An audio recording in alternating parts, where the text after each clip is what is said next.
which verse of the Quran sticks out to you the most and why? Okay, which verse of the Quran sticks out for me the most? Actually, like I said, and like I would always say, every time I'm asked about favorite verses, or every time you read the Quran, there are different verses that actually stick out because of the problems you may be going through or the situation you may be facing at that particular time. So different verses stick out. But in general, I can tell you, there is a surah that moves me the most, two surahs.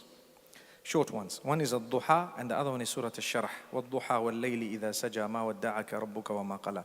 That verse itself, مَا وَدَّعَكَ رَبُّكَ وَمَا قَلَى وَلَلْآخِرَةُ خَيْرٌ لَكَ مِنَ الْأُولَى وَلَسَوْفَ يُعْطِيكَ رَبُّكَ فَتَرْضَى. So the two verses, مَا وَدَّعَكَ رَبُّكَ وَمَا قَلَى and وَلَسَوْفَ يُعْطِيكَ رَبُّكَ فَتَرْضَى.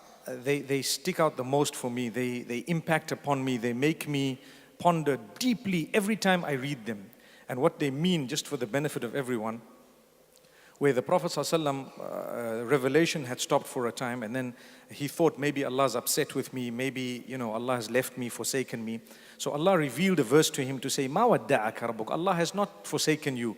Wama qala, He's not upset with you. It happens to all of us. Certain things happen negatively. Sometimes we struggle for a long time, and we think maybe Allah's upset with me, and perhaps and then you read this verse and you say, no, He's not. He's not.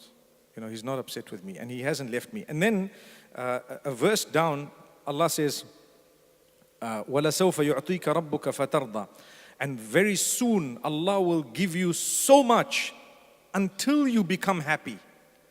So you might not have it right now and you will get it. So sometimes we want something, we look forward to things and they don't come our way. And Allah says, hang on, it's going to come. Something quick I can share with you. I went to Tanzania many years ago. The people from the University of Zanzibar had invited me. And these were youngsters. They had very little resources. And I had traveled from Zimbabwe to Kenya. And when I spoke to them, and then they had a vote of thanks after the 2 days or 3 days. And I remember the brother, his name is Saeed. Now we're friends. It's been years. It's been more than 10, 12 years. And he just said, we have something to offer you. And that is a verse of the Quran. And I'm thinking, when you have a vote of thanks, people come and give you a plaque, they give you a gift, they give you something, they'll give you something that you can take back home. And he says, we have a verse of the Quran to give you, and that is, وَلَسَوْفَ يُعْطِيكَ رَبُّكَ فَتَرْضَى. He says, indeed, Allah will bless you so much until you are happy. And that was the first time in my life that a different meaning, a different, part of that verse dawned on me, and it stuck with me ever since, and it's really moved me.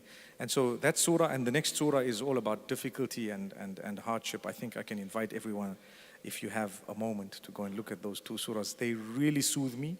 They bring about a lot of calmness. I just have to read them and I'm just blown away, mashallah.